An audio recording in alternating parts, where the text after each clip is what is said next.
Jakarta but want to know more about this program. Could you tell us what exactly is the free private school program?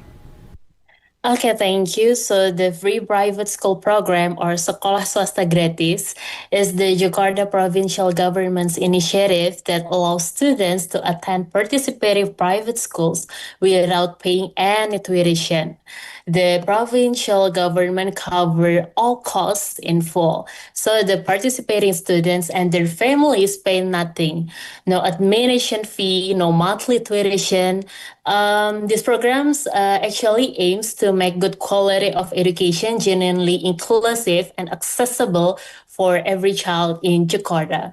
The program itself also deliberately prioritizes private schools located in sub-district or kelurahan, where the government doesn't operate a public school. Thus, the children have more options for their education and hopefully minimize the access gap of education. Okay, so the goal is to make sure that the gap between education is not there, because we know that everybody has the right to education, and that kind of gap is something that we do not want to happen. And we would like to go into details again. Perhaps you have mentioned about this, but we would like to know what specific expenses that will be fully covered by the government. Because when you are talking about going to school, well, there's the tuition fees, but there's also the cost to buy the uniform and something else. So what are the expenses that will be covered by the government?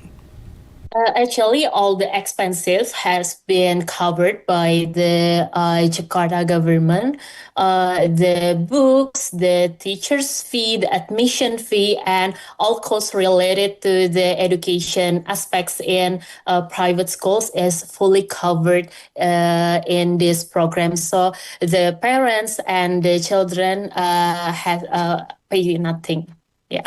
Okay, so they pay nothing at all, which will make people of Jakarta will not be. They don't need to worry about the tuition, about the cost of this. And I would like to know, are currently around 103 private schools ranging from elementary to special needs are collaborating in the program. So what are the criteria or the standards set by the government to make sure that the school can join the program or not? Okay, the criteria schools need to meet are stipulated under the Pergub nomor 34 or governor regulation number 34 to 2025, that a school must, among the other requirements, first thing first, hold a valid operating permit or izin pendirian and registered in National Schools Identification Number (NPSN) registered in Dapodik, the National Education Data System, be accredited by the National Accreditation Body or Badan Akreditasi Nasional, demonstrate a consistent track record such as continuous receipt of national operational assistance, and priority is given to schools in sub-districts without a public schools, and every schools that applying to the program is assessed by the education office to confirm both legal compliance and the educational quality before it receives the funding. Okay, and when we are talking about the private schools, we know they are how do we call it? Can we categorize that the private schools that are cheap and also the international private schools? Are all those can be included, or just the affordable private schools? Actually, the schools such as international schools that usually included in SPK, sekolah dengan perjanjian kerjasama, is not included and hasn't been included in this program. But anyway, we measure the school by its standard. We have the measurement of standard that can be applied for the assessment to make sure that the quality of schools that included in this program are well quality. Yeah. Okay, so it's not only cheap, but they would like to make sure that everybody who get into this school will have a quality education. And so, since the registration has opened on June the 15th, how is the progress on the ground so far, and how is the public response? Yeah.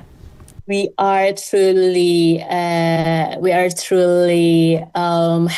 that the public response has been very nice, and we can say the program is warmly received since the student admission process or SPMB Sistem Penerimaan Murid Baru for this sekolah swasta gratis is officially open on June 15th. We have seen some such as strong enthusiasm from across the city. The SPMB for sekolah swasta gratis has been conducted offline or in person, and we have seen something quite interesting. Parents and prospective students visiting, participating private schools directly, asking about requirements, walking the schools, and understanding the selection process for themselves. That kind of face-to-face engagement is, for us, is the clearest signal that a policy is landing. Families are not just reading about the program; they are acting on it. And for us, the signals is the early evidence that the program is reaching the people it was designed for. Yeah. Okay, so the enthusiasm is strong, but for the students who want to get into the school, do they still need to join the zoning or in the Indonesian zonasi system? Yeah. Actually, for the sekolah swasta gratis or private school program, for the SPMB, the zona is not required for the selection criteria. It is more on the academic accomplishments and based on the age. Yeah, for those two criterias. And we know that this is a lot of people won't like to have this program. They want a free school for everybody. And to make sure that the school is free, of course, the government will be spending or allocating a significant budget. So how will the Jakarta Education Office monitor and evaluate the whole program to ensure that the budget is used optimally? Yes, the allocation for the year 2026 is more than 253 billion to the 103 participating schools. With the public money at that scale, we would like to ensure that monitoring and evaluation are continuous, not optional or even occasional. We oversee for at least two dimensions in parallel.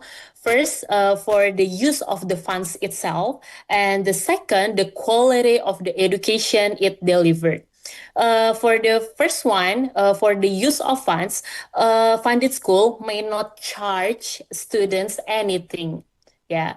And they also need to submit a detailed annual funding plan.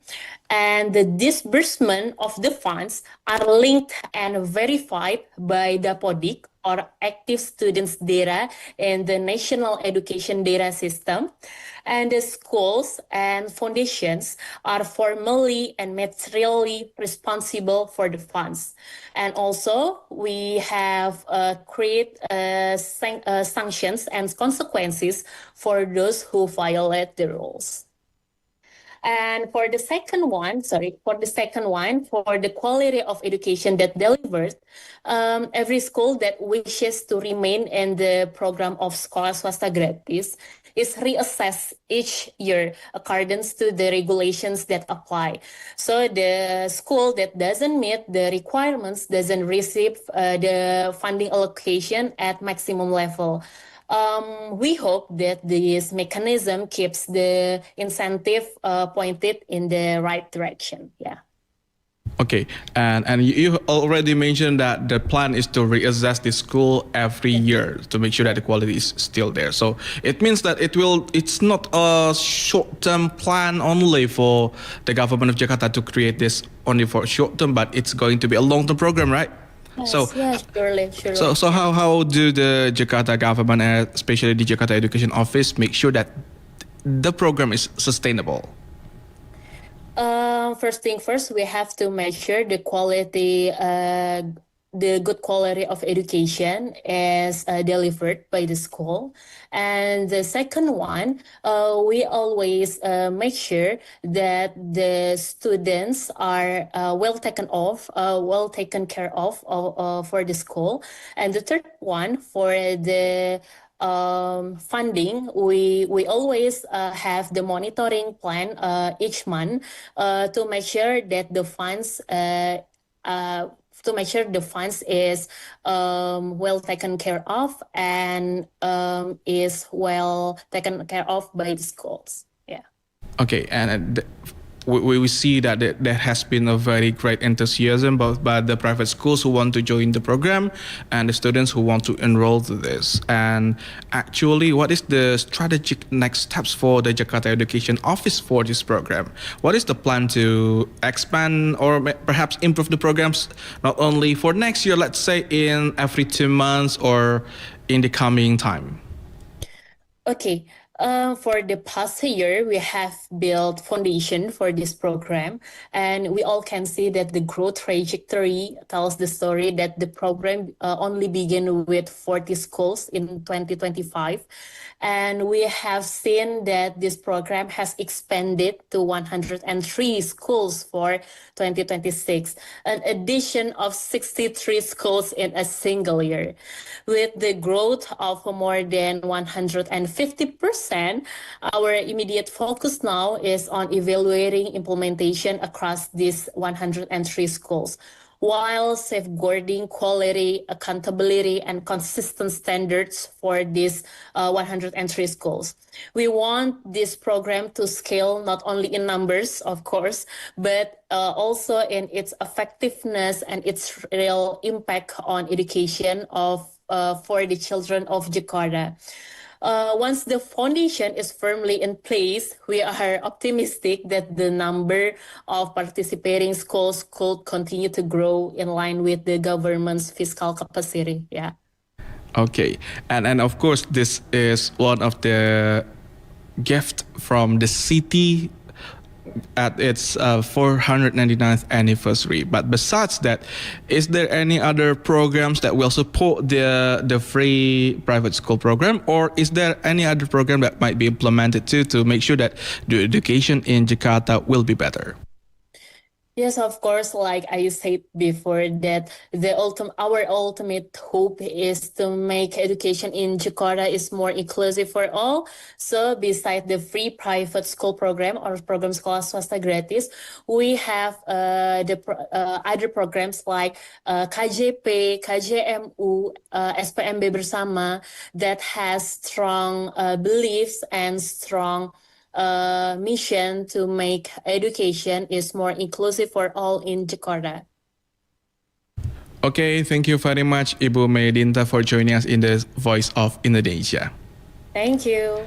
So, listener, this is Ibu Meidinata Rindatania, the head of the Standardization and Development Subunit at Jakarta Education Office. And what can I conclude from this is that the Jakarta is going to make sure that the education is inclusive for all, and not only inclusive, but the quality will be maintained. So they will be doing assessment every year to the schools joining it, and they hope that there are more children will not be left behind in their education.